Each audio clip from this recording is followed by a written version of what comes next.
From WBON TV News. This is Pepsi Zero Sugar. Zero sugar, 0 calories, but max Pepsi taste. It's okay to get emotional. We know just how you feel.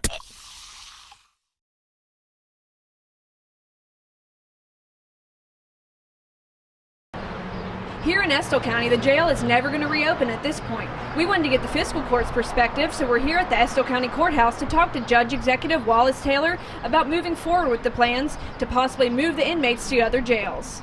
We also spoke to him about the potential rehab facility coming to Madison County and if there's a need for something like that here in Estill County. We just didn't have the money to fix those things. And they give the jailer the ultimatum to fix them or they would shut it down. And on March 31st, they decided they moved them all out, give them the timeline to do that and put them in other counties. We were at that time already housing numerous inmates in other counties. Estill County Jail is considered a life support jail, meaning that we cannot hold a state inmate. Once they're turned over to the state process court, they have to go out of here into another facility that holds state inmates. We'll be seeing in the next year it being cost effective to house them in other facilities. Since the jail was closed, we have them in multiple counties currently. We're working a deal with Powell County that will take all of our inmates to one facility. The jail was built in I believe 1981. Being an older facility, the maintenance cost on the facility was skyrocketing, beginning to and only getting worse. We had a committee, we formed a committee about 1.5 years ago of, I think there was 13 or 15 people in the community that sat on that committee, and they recommended the jail be closed. They opened, I would entertain the thought of a facility that would hold 100 inmates.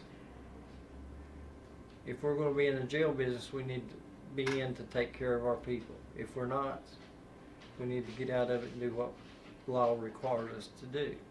A lot of counties our size throughout the state of Kentucky have closed the smaller jails, the ones that have life support. I don't think there's maybe 4 or 5 life support jails in the state of Kentucky left.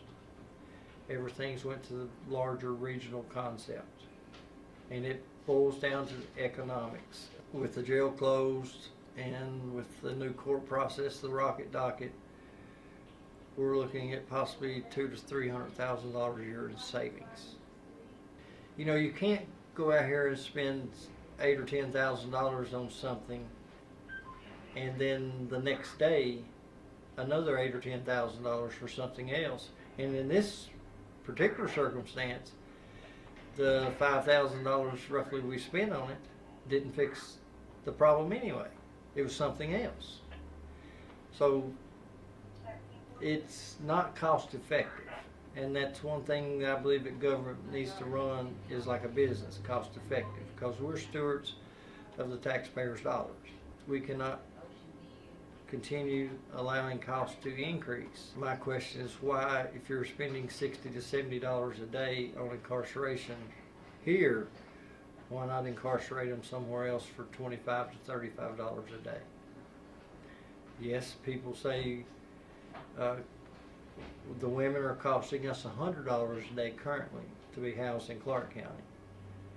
Those prices will drastically drop when we come to Powell County, as we're negotiating the contract now. I'm not real happy with Clark County's pricing on that. Was not aware of it till it was already done, and the fiscal court was not aware of it either at that time. When asked about Madison County's plans to implement a drug treatment center, Judge Taylor agreed that something needs to be done to help fight this drug epidemic. I think it is a good avenue. I've advocated that for years. Addiction is an illness. And what I've found out, I've talked to over the years hundreds of people that come in my office and we'll sit and talk for hours. A a family member. It affects every social class, every economic class. I don't care what you got, who you know, or how poor you are. It affects the people. Judge Taylor elaborated that all small-town jails just don't seem to be cost-effective anymore because of the sheer amount of inmates. He said that until a larger facility is built, the old jail will be repurposed for possible office space. He says that Estill County does not have a surplus of money in the bank, but they are getting by. For WBON TV from the Estill County Courthouse, I'm Marissa Hempel.